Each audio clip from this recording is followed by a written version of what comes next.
not sure. What's that? It's, I think it was by Ice Cube. Oh, the barbershop. Mm-hmm. Oh, Yeah. barbershop, yeah, that was on 79th. Yeah. Yeah, okay, 79? Is it for real? Oh, yeah. 79? That was a real barbershop, too. 79 on where? What was that? That's over east. Yeah, Escuela was, and all that was over there. what was that? Yeah, because she was in the movie, I just feel like maybe she lives in Chicago. No, they flew in and they flew in and did their thing and all that stuff. Just like all them actors do. Okay. Come in and do their show. And Is Ice Cube resident in Chicago? no, he's South Central, man, out in LA. How about Eve? No. Only people we got here is Kanye. You heard of Kanye West? Yeah. Twister and those type of people that come in. I want to see this up and close. Oh, there you go. Yeah. It's the ghetto version, but On the thing, though, it looked like the real thing. well, I'm gonna fix it up better. I just had to get something going so people can know we get ready to do this thing. You know? All right, now I'm out the camera, so I gotta come over soon. All right, it's already recorded because I'm gonna edit it out. Yeah. Oh. So I captured all that.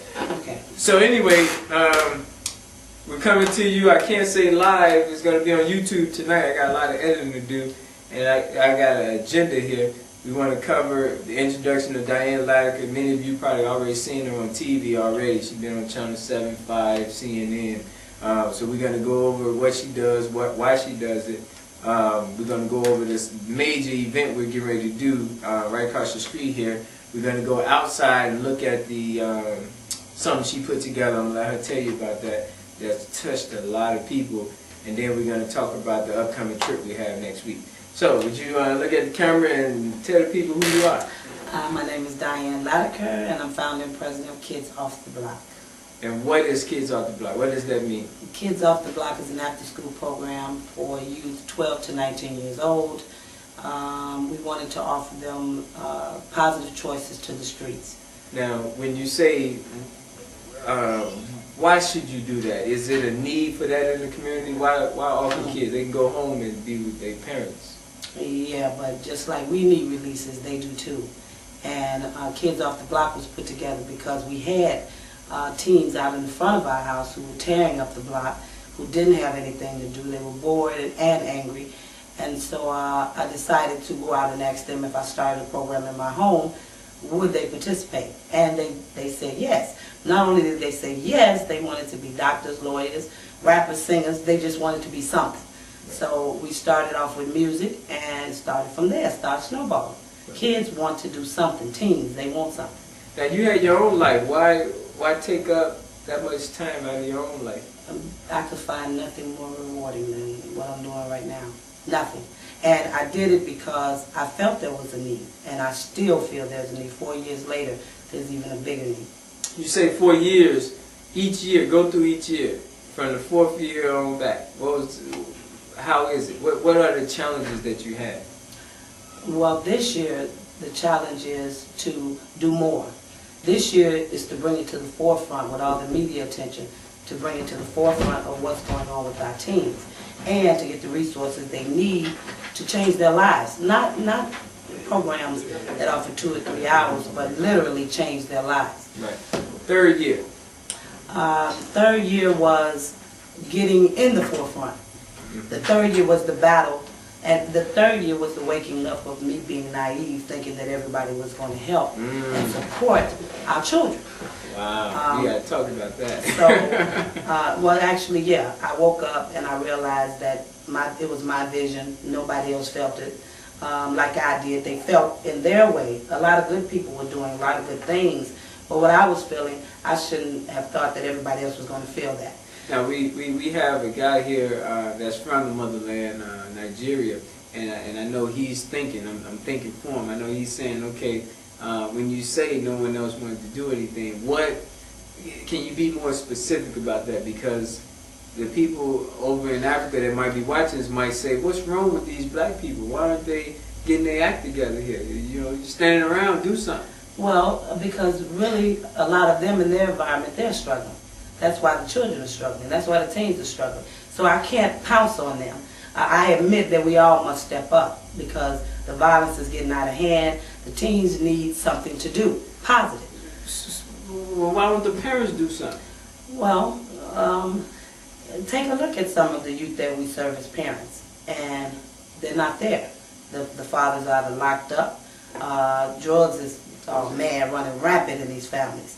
And so these teens sometimes are fending for themselves.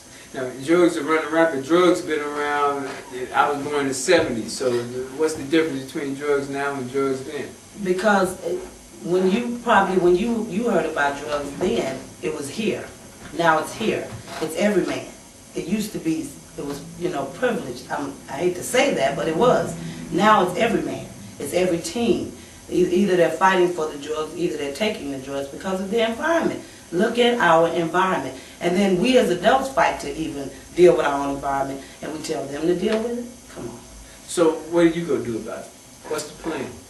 The plan is to change their lives. I mean, literally. To come in and give them options that they can work with and deal with and see results in and become productive citizens, not to send them in a program for 2 hours and they send them home. I can tell you there's 328 non-for-profits in this zip code right here, 60628. What makes you different than the 327 others? That's a tough one. No, actually, that makes me smile because I know what the niche is. The niche is we reach the kids that don't go to those programs. Excellent. Great answer. Those youth don't go to those programs, those 2 hour, 3 day a week programs.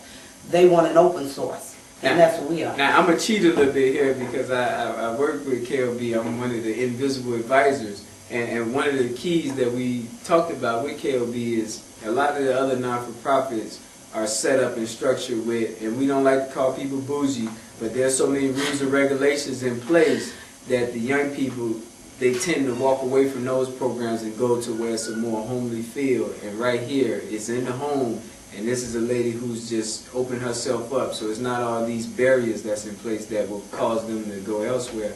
And I think that's one of the key things that make you different. We all got to challenge her when the big money start coming that she don't get like the rest of those and section them off. So y'all remember that today, November 10th. Right? So is it, because I'm going to take the camera and go around and show them, tell them what you got in this house here. What do you have? This house is, I would say, a record keeping place because we keep records on the walls of where we've been and what we've done, and to show that youth have been here, that they participated, that they've talked to other youth and brought them in off the street. And it's like a gallery, if you will. What about the studio? I wanted to... The studio's cool. Actually, COTV was here yesterday, and they were taping, and Lamar came in and went in there, and he blew up something for them, and they was very impressed about it. And that's our bedroom, by the way. Bedroom converted into a studio. What about this lab over here? Those were all donated computers. Thank you from the beautiful people in Chicago who sent computers to the children here so they could do their homework and essays and study and things like that, research. So everything is just my house, but it's KOB's house. Part of it's KOB's house. What's across the street there? It's a memorial. And the memorial is in response to all the marching and rallying and the meetings, and I was tired of it. After Blair Holt died, we were summoned to march every other day, hold rallies. We even did one ourselves. Blair Holt was a young teenager shot to death on the bus defending a young girl recently. Yeah, Julian High School. And it was a very big deal, you know, the way he died. And so after that, another young girl got killed. And it was just enough. We were just marching too much. That generation is not into our generation. What worked for us in the civil rights movement does not work for this generation because they were not born into it. And because of the division between the seniors and our youth, they don't have any history of it. So they can't appreciate it.